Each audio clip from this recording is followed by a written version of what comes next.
आप देख रहे हैं न्यूज नाउ 24/7 ताज़ा खबरों के लिए हमारे साथ बने रहें। आम आदमी पार्टी के नेता सौरभ भारद्वाज के आवास पर एक अस्पताल निर्माण परियोजना में कथित अनियमितताओं के सिलसिले में ईडी की छापेमारी पर आप नेता और दिल्ली विधानसभा में विपक्ष की नेता आतिशी मारलेना ने कहा, यह छापा साफ तौर पर ध्यान भटकाने की कोशिश है।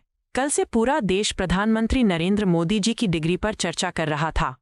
एक आरटीआई कार्यकर्ता ने डिग्री की कॉपी मांगी थी, लेकिन डिग्री दिखाने के बजाय दिल्ली यूनिवर्सिटी हाईकोर्ट चली गई और कह दिया कि डिग्री नहीं दिखाई जाएगी। ये बेहद हैरानी की बात है कि जिस यूनिवर्सिटी को इस पर गर्व होना चाहिए कि देश का प्रधानमंत्री उसका पूर्व छात्र हैवी यूनिवर्सिटी डिग्री छिपा रही है। यही सवाल देश की जनता पूछ रही थी। और जैसे ही ये चर्चा जोर पकड़ती है, अचानक हमारे मंत्री सौरभ भारद्वाज जी के यहाँ ईडी का फर्जी छापा पड़ जाता है। सरकार चाहती है कि लोग प्रधानमंत्री की डिग्री पर सवाल न करें और उनका ध्यान किसी और ओर लगाया जाए। जिस समय का हवाला ईडी दे रही है, उस समय सौरभ जी मंत्री तक नहीं थे। ये कार्रवाई सिर्फ विपक्ष की आवाज दबाने और जनता को गुमराह करने की कोशिश है। लेकिन हम डरने वाले नहीं हैं। हम जनता के सवालों को उठाते रहेंगे और लोकतंत्र की रक्षा के लिए आवाज बुलंद करते रहेंगे। भाजपा सरकार जितने भी फर्जी छापे डलवाए, स्टिच को छुपा नहीं सकती। देश को जवाब चाहिए, प्रधानमंत्री मोदी की डिग्री कहाँ है? सौरभ भारद्वाज जी के यहाँ ईडी की रेड क्यों पड़ी? इसको समझने के लिए हमें देखना पड़ेगा कि कल से पूरे देश में प्रधानमंत्री नरेंद्र मोदी जी की डिग्री पर चर्चा हो रही है। क्या चर्चा हो रही है कि एक आरटीआई एक्टिविस्ट ने सीआईसी का ऑर्डर निकलवाया कि दिल्ली यूनिवर्सिटी को मोदी जी की डिग्री दिखानी पड़ेगी। और यूनिवर्सिटी ने क्या किया? उन्होंने डिग्री दिखाई नहीं, उसके बजाय वो हाई कोर्ट में चले गए सीआईसी के ऑर्डर के खिलाफ।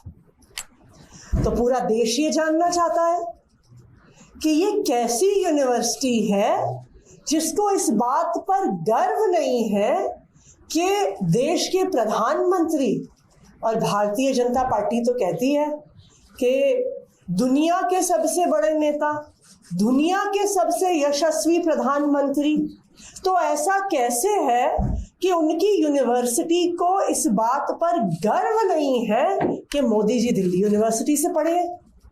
मुझे तो लगता है कि दुनिया में कोई भी ऐसी यूनिवर्सिटी नहीं होगी जिसको गर्व नहीं होगा कि उस देश के प्रधानमंत्री हमारे यहाँ से पढ़े हैं।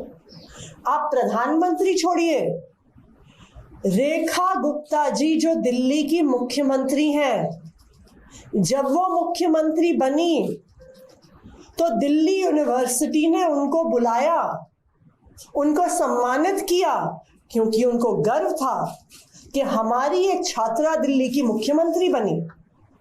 जब मैं मुख्यमंत्री बनी थी तो दिल्ली यूनिवर्सिटी के सेंट स्टीफेंस कॉलेज ने मुझे बुलाया, मुझे सम्मानित किया। मैं ऑक्सफोर्ड यूनिवर्सिटी से पढ़ी थी, उन्होंने न्यूज़ लेटर में ये खबर निकाली कि हमारी एक छात्रा, हमारी एक पूर्व छात्रा दिल्ली की मुख्यमंत्री बनी है। लेकिन दिल्ली यूनिवर्सिटी छुपाना चाहती है कि प्रधानमंत्री जी उनके छात्र थे। अब पूरा देश इस बारे में बात कर रहा था।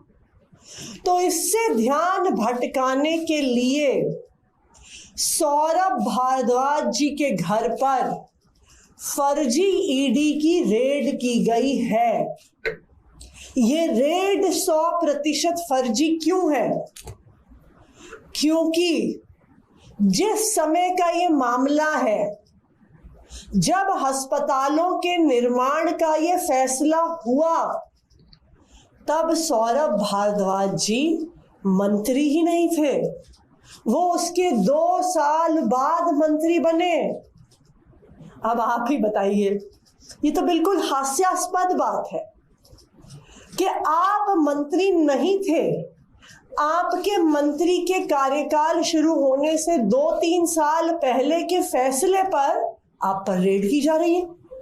ये तो ऐसी बात हो गई कि कोलगेट स्कैम या 2G स्कैम पर मोदी जी के घर पे रेड हो जाए, Commonwealth game scam, CNG fitness scam जो कांग्रेस के समय के मामले थे, उन पर रेखा गुप्ता जी पर रेड हो जाए।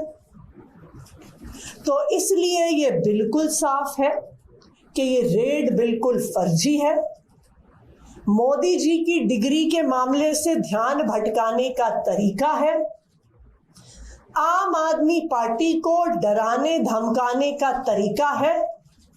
लेकिन मैं प्रधानमंत्री नरेंद्र मोदी जी को और पूरी भारतीय जनता पार्टी को ये बता दूं कि आम आदमी पार्टी ने आज तक ना 1 रुपए का भ्रष्टाचार किया है, ना 1 रुपए का भ्रष्टाचार करेंगे। आप चाहे कितनी भी रेड कर लीजिए, आम आदमी पार्टी कट्टर ईमानदार पार्टी है। भ्रष्टाचार का 1 रुपया भी हमारे किसी नेता से आपको नहीं मिला है और नहीं मिलेगा। हम आपकी रेड से, हम आपकी धमकियों से डरने वाले नहीं हैं। पूरे देश ने देख लिया है कि किस तरह से सत्येंद्र जैन जी के भी घर पर रेड हुई थी, उनको फर्जी मामले में गिरफ्तार किया गया था और अब कुछ साल के बाद उसी सीबीआई को, उसी ईडी को क्लोजर रिपोर्ट फाइल करनी पड़ी और कहना पड़ा कि हमारे पास एक चवन्नी का भी सबूत नहीं है। ईडी की हर साजिश, भारतीय जनता पार्टी की हर साजिश आज तक नाकाम हुई है और आगे भी नाकाम होगी। Thank you. आपको यह वीडियो पसंद आया हो तो इसे लाइक करें, हमारे चैनल को सब्सक्राइब करें।